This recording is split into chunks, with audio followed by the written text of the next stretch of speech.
Gold trusted gold buyers మీరు తాకట్టు పెట్టిన బంగారాన్ని విడిపించి ఈ రోజు ఉన్న మార్కెట్ ధరకు కొనబడను. బ్రెయిన్ క్యాన్సర్ నయం అవ్వదు అని ఎప్పటి నుంచో ఉంది న్యూస్. నేను ఇప్పటికి 43 సంవత్సరాలు న్యూరో సర్జరీ అనుభవంతో వందలాది బ్రెయిన్ క్యాన్సర్కి ఆపరేషన్ చేసి అసలు నా ప్రకారం చాలా బాధాకరమైన సమస్య.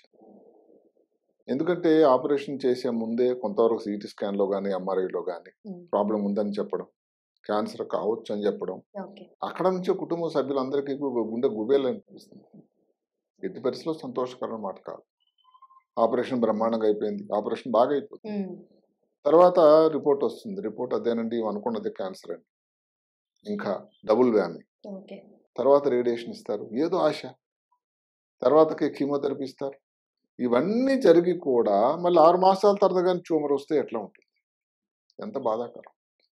ఆ కుటుంబం వాళ్ళ డిపెండెన్స్ కానీ వాళ్ళకి కానీ అసలు చెప్పలేనంత బాధ. అందుకనే నా ప్రకారం ఏదైతే వార్త ఫ్లోరిడా హాస్పిటల్ అమెరికా నుంచి వచ్చిందో అసలు ఇన్ని సంవత్సరాల అనుభవంలో చాలా సంతోషకరమైన వార్త అనిపించింది. ఏమిటా వార్త అంటే అక్కడ 4 పేషెంట్లకి కొత్త వైద్య విధానం ఏదైతే చేసడం వల్ల పూర్తిగా ట్యూమర్ నయమైపోయిందట. క్యూర్. బ్రెయిన్ క్యాన్సర్కి ఇంతవరకు క్యూర్ అన్న మాట ఏ రోజున కూడా లేదు. ఎంత గొప్ప ఉద్దండుడు సర్జన్ చేసినా, ఏ హాస్పిటల్లో రేడియేషన్ ఇచ్చినా, కీమోథెరపీ ఇచ్చినా కూడా ఇది ఎట్లా సాధ్యమైంది అని చెప్పుకునే ముందు నిజానికి బ్రెయిన్ క్యాన్సర్ దాని పేరు గ్లయోబ్లాస్టోమా మల్టీఫార్మ్. అంటే అది పేరే చాలా భయంగా అనిపిస్తుంది. గ్లయో అంటే మెదడులో ఉండే కణాలని గ్లయా అంటారు. బ్లాస్టోమా, బ్లాస్ట్ అంటే మామూలుగా అర్థం చేసుకుని బ్లాస్ట్ అయిపోయిందని అక్కడ అని, ఏదో ఒక ఇదైపోయింది, ఉత్ప్రేరణ పేలుడైపోయింది అని కదా. అంటే అందులో ఉండే కణాల సముదాయం తాలూకా అసలు చూస్తే పెథాలజిస్ట్కి భయం అనిపిస్తుంది అనమాట. మల్టీఫార్మ్, 3 రకరకాల కణాలు. ఒక దగ్గర అక్కడ రక్తం హెమరేజ్ అంటారు, ఒక దగ్గర నెక్రోసిస్ ఉంటుంది, ఒక దగ్గర రక్తనాళాల తాలూకా అమరిక చాలా మారుతూ ఉంటుంది, ఎండోథీలియల్ ప్రాలిఫరేషన్ ఇలాగా ఉంటుంది ఈ గ్లయోబ్లాస్టోమా మల్టీఫార్మ్. ఇన్ని రకాల వైద్యం చేసి కూడా ఇంతవరకు ఉన్న పద్ధతిలో 5 నెలల నుంచి 15 నెలలండి అంతే. 5 సంవత్సరాల సర్వైవల్ ఎంతండి తెలుసా? చాలా తక్కువ, 2%. అంటే ఎంత ప్రమాదకరం. కొన్ని చోట్ల 5% అని చెప్తున్నారు. అంటే శరీరంలోనే 5 సంవత్సరాలు ఉండేటువంటి లైఫ్ సర్వైవల్ ఉండే శాతం ఉండేవాళ్ళు, ఏదైతే 5 నుంచి 10% ఉండేవాళ్ళు ఎంత, ఎన్ని క్యాన్సర్ తెలుసండి? 3. ఒకటి బ్రెయిన్లో వచ్చిన క్యాన్సర్, రెండోది లివర్లోనే, మూడోది ప్యాంక్రియాస్లో. ఎవరికైనా రొమ్ము క్యాన్సర్ వచ్చిందనుకోండి, సంవత్సరాలు అసలు మర్చిపోతారు వచ్చిందని ఎప్పుడు. అలాంటి రోజు శుభదినం ఎప్పుడు వస్తుంది బ్రెయిన్ క్యాన్సర్కి అని నేను నిజంగా అనుకునేవాడు. ఈ కార్యక్రమం చేసే ముందు ఒక బ్రెయిన్ క్యాన్సర్కి ఒక యంగ్ పర్సన్కి ఎప్పుడు 21 సంవత్సరం క్రితం చేస్తే వాళ్ళ తండ్రి గారితో మాట్లాడాను. ఆయన చెప్పాడు 20 సంవత్సరాలు బతికాడు సార్, ఈ మధ్యన జరిగిపోయాడు. అంటే 20 సంవత్సరాలు, ఎందుకంటే అతను యంగ్ ఫెలో కాబట్టి. అలాగే ఇంకొకటి, మరి ఒక డాక్టర్ గారికి ఆపరేట్ చేశాను ఎప్పుడో నేను నిజాంస్లో ఉండగా. ఆయన దగ్గర 18 సంవత్సరాలు బతికాడు. ఒక బ్యాంక్ ఆఫీసర్కి అప్పుడే చేశాను. అయితే వీళ్ళందరూ కూడా ఏమిటంటే పేరుకు నిజంగా బ్రెయిన్ క్యాన్సర్ వచ్చినా కానీ చిన్న వయసు వాళ్ళు. బ్రెయిన్ క్యాన్సర్ జనరల్గా ఏమిటి 50 పైబడిన వాళ్ళు వస్తుంది, 75 వరకు దాని తాలూకు కుదురుతూ ఉంటుంది. మళ్ళీ ఎందుకు విచిత్రం ఏమిటి, 80 తర్వాత మళ్ళీ తగ్గిపోతుంది. అందుకని చిన్నపిల్లలు, తక్కువ వయసులో వారు, పిన్న వయసులో వాళ్ళకి రాదని కాదు కానీ వస్తే ఒక విధంగా అదృష్టం. వాళ్ళలో ఫలితం, రికవరీ, 5 సంవత్సరాలు బతికుండడం, చక్కగా ఆరోగ్యంగా ఉండడం అది ఎక్కువ. ఈ ఫ్లోరిడా స్టడీ గురించి వచ్చినట్టయితే అసలు చాలా అద్భుతమైన స్టడీ అని చెప్పాలి. ఏమిటా స్టడీ అంటే ఒక రకమైన mRNA వ్యాక్సిన్ ఇచ్చారు. mRNA వ్యాక్సిన్ అంటే అందరికీ తెలుసు. కోవిడ్ టైంలో ప్రస్తుత ఎవరైతే అమెరికా రాష్ట్రపతి ఉన్నాడు మహానుభావుడు, అప్పుడు అది తీసుకున్నాడు. ఆ తర్వాత కూడా కొంతమంది మిగతా వాళ్ళు వాడడం అన్నది జరిగింది. ఆ వ్యాక్సిన్ ఇవ్వడం జరిగింది. వ్యాక్సిన్ ఇచ్చిన తర్వాత ఒక రకం మందు ఇచ్చారు. దానివలన అసలు ఈ 4 పేషెంట్లలో మటుమాయమైపోయిందట క్యాన్సర్. ఇది ఎప్పుడు కూడా జరగలేదు. అంటే వాళ్ళు ఎక్స్పెక్ట్ చేసింది ఏదైతే మనం అనుకున్నామో 15 నెలల్లో 10 నెలల్లో కంటే ఎక్కువ సంవత్సరాలు బతికారు వాళ్ళు.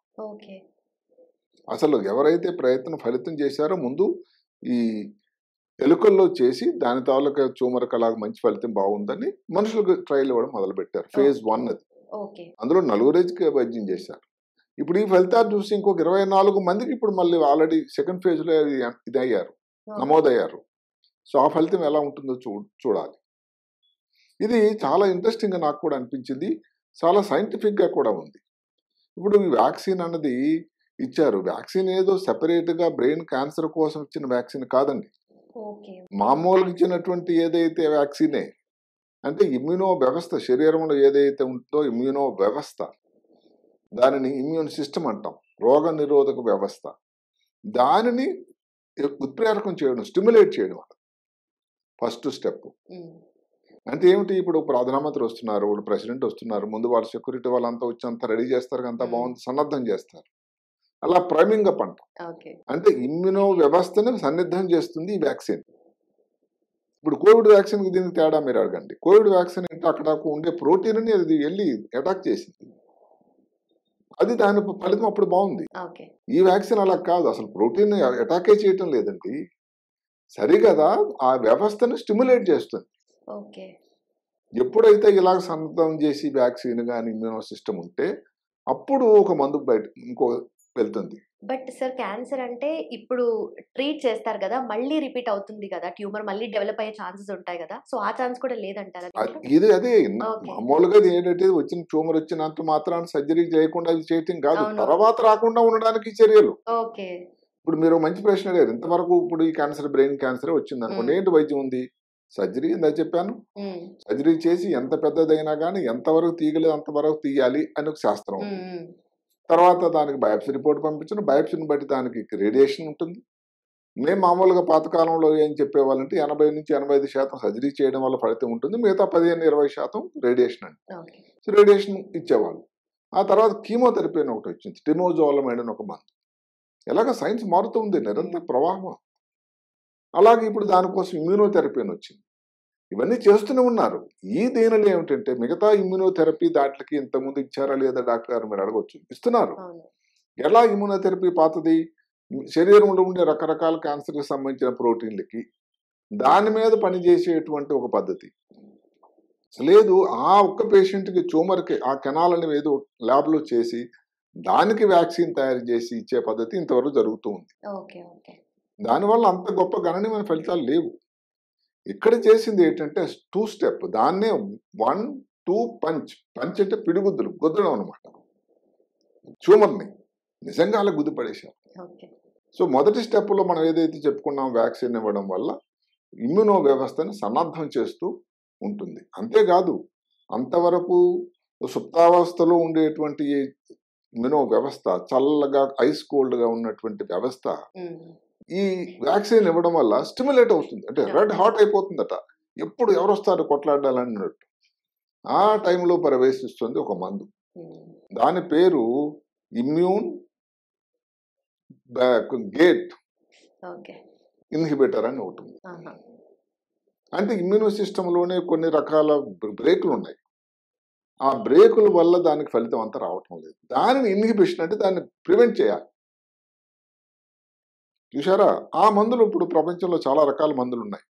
అంటే జరిగింది ఏమిటి, ఒకసారి కానీ ఇమ్యూన్ సిస్టమ్ బ్రేక్స్ తాలూకు ఇన్హిబిటర్స్ కానీ మనం ఇస్తే ఆల్రెడీ రెడీగా ఉంది ఇమ్యూన్ సిస్టమ్. దాని ఉన్న బ్రేకులను తీసేసి ఈ ట్యూమర్ పనిచేయడానికి తక్కువ పిడిగుద్దు వేలకు అసలు కణాలు కనిపించకుండా మొట్టమాయిపోయినట్టు చేయగలిగిన సామర్థ్యం ఈ రెండు కలిపి చేయటం వల్ల వచ్చింది. అందుకని వాళ్ళు ఏం చెప్పారంటే 1-2 పంచ్. సో ఈ మందు ఇవ్వడం వల్ల అంత ఫలితం ఉంది.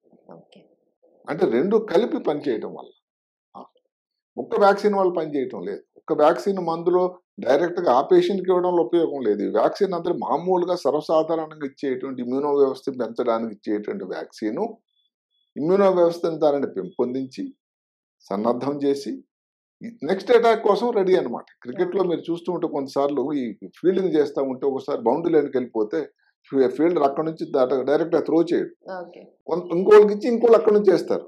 అంటే ఇద్దరు కలిపి సైనర్జిస్టిక్ యాక్షన్ అన్నమాట. అలాంటి పనితనమే ఈ రెండు పని చేసి నలుగురిలో అసలు ట్యూమర్ వాళ్ళు ఎక్స్పెక్ట్ చేసినంత కాలం కంట ఎక్కువ కాలం అసలు హ్యాపీగా ఉన్నారు. వాళ్ళు సరిగదా ట్యూమర్ తాలూకా ట్రేసెస్ కనబడలేదు. ఓకే. అది అసలు ఒక విప్లవం, ఇది అసలు సైంటిఫిక్ విప్లవం నాకు అనిపిస్తుంది.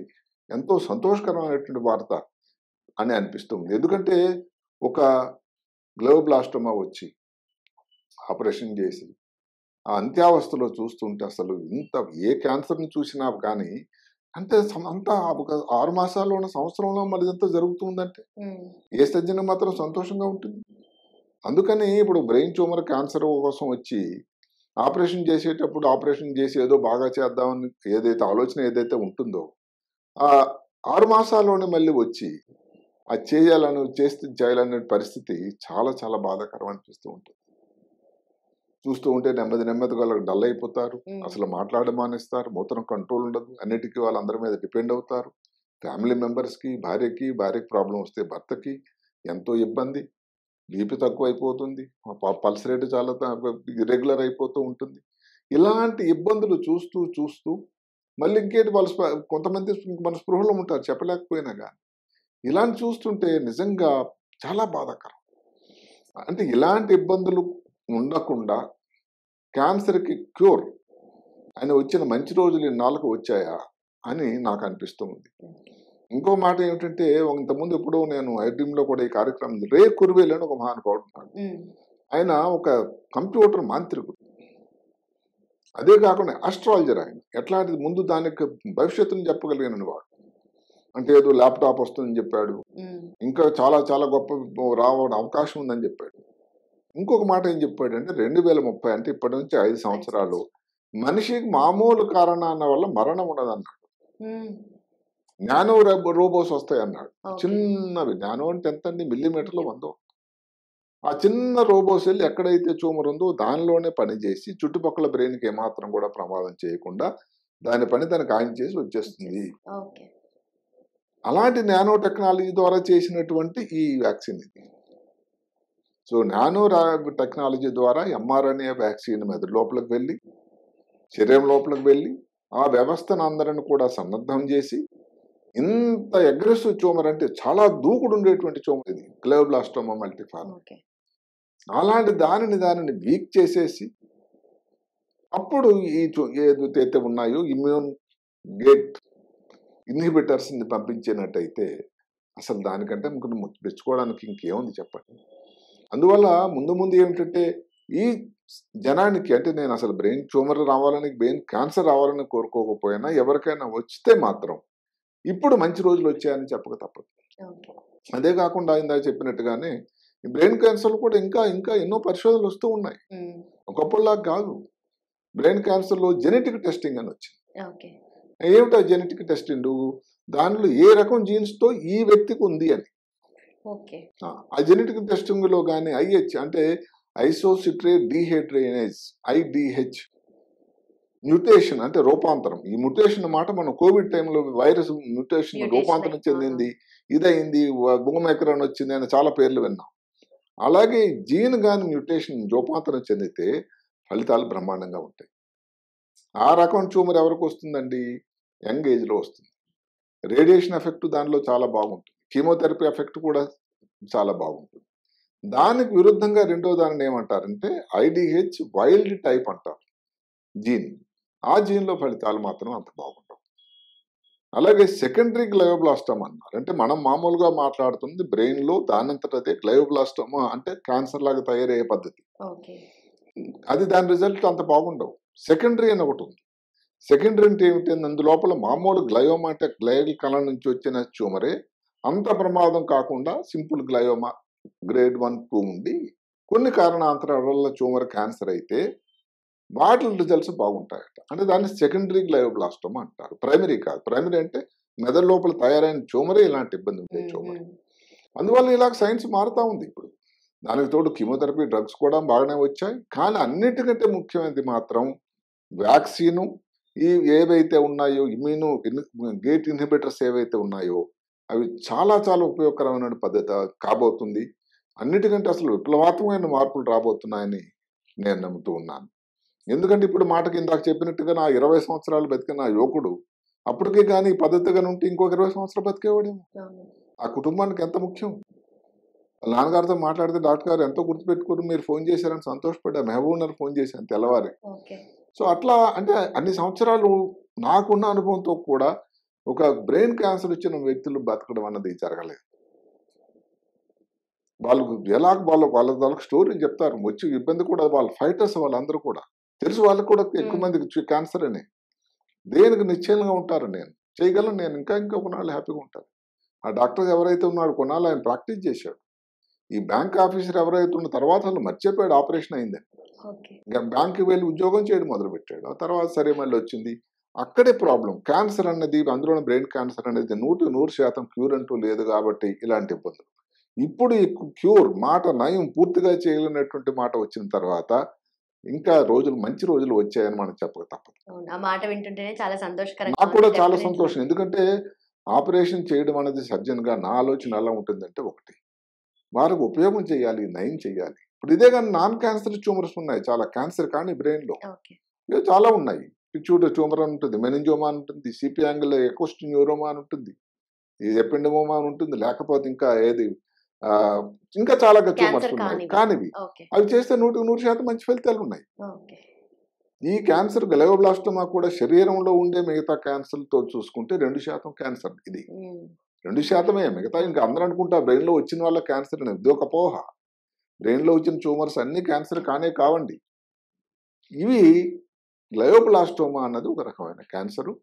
దానికి ఇంతవరకు లేనటువంటి క్యూర్, నయము, పూర్తిగా సర్వ నిర్మూలన అనేటువంటి మాట లేనిది ఇప్పుడు వచ్చింది. కాబట్టి ఇంకొకసారి నలుగురికి అయినప్పుడు ఇంకో 100 మంది కావడానికి ఏముంది? అయితే ఇంకా దానికి నిరంతర ప్రగతి. దానికి మనకు తెలియదల్లా ఏమిటి, వ్యాక్సిన్ ఇచ్చిన ఎన్ని రోజులకి మందులు ఇవ్వాలి, 2 కల్పిస్తారు, ఇలాంటి కొన్ని వివరాలు ఇంకా మనకు తెలియాల్సి ఉన్నది. కానీ ఇప్పుడు ఉన్నటువంటి ఈ ఒక్క విషయం మాత్రం చాలా సంతోషంగా అందరూ పంచుకోవాల్సినటువంటి మంచి రోజు, మంచి సమాచారం నాకు అనిపిస్తుంది. నిజంగానే. అండ్ మన దగ్గర కూడా ఎవరైనా వచ్చినారంటే ఇప్పుడు నెక్స్ట్ చెప్పగలం. నీకు ఒక ఉంది, it's not the end of the road. అంటే ఇప్పుడు టనల్ వెలుస్తుంది, ఆ అవతల ఇంకో లైట్ ఉందనంటే ఎంత సంతోషంగా ఉంటుందండి. చీకటి అనిపిస్తుంది, ఆ వెళ్ళగానే బయటకు వెళ్తే మనకు వస్తుంది లైట్ అని ఓడినటువంటి మనిషికి ఉంటే సంతోషం. అంటే నాకు ఎవరికైనా ఈ ట్యూమర్ రావాలని కోరుకోకపోయినా వచ్చినా కూడా రేడియేషన్, కీమోథెరపీ కాకుండా అబ్బాయి ఇంకొక పద్ధతి ఉంది, ఆ పద్ధతి నువ్వు ప్రయత్నించగలిగితే ఇంకా బాగుందని అంటే, ఈ రోజునటువంటి ఆర్థిక వ్యవస్థలో భారతదేశం తాలూకా పరిస్థితి 3వ నంబర్లో ఉంది. ఎంతమంది ఫ్లోరిడా వెళ్ళి చేయించుకోలేరు చెప్పండి. అందువల్ల తప్పకుండా సైన్స్ ప్రగతి చాలా బాగుంది. ఇది కూడా చాలా మంచి పరిణామం అని నాకు అనిపిస్తుంది. Done, sir. Thank you so much. Right. And for more videos, please subscribe to iDream. Please subscribe to iDream. Please subscribe iDream. And please subscribe to iDream. For more videos, subscribe to iDream. please like, share and subscribe to the channel. Congratulations, iDream. Subscribe to iDream. Subscribe to iDream. So subscribe to iDream Media. iDream ki iDream team andarki huge congratulations. Please subscribe iDream Media. Please subscribe to iDream. Subscribe iDream. Please subscribe to iDream. iDream అంటే నా కళల channel subscribe చేసుకున్న నోరు తిరుగుతలేదు, మీరైతే గంట గుర్తు కొట్టండి. For more such videos, please subscribe to iDream. Subscribe to iDream. Please subscribe to iDream. Please subscribe iDream Media. Please do subscribe to iDream. Please subscribe to iDream Media. For best entertainment and information, please subscribe iDream. And don't forget to subscribe to iDream.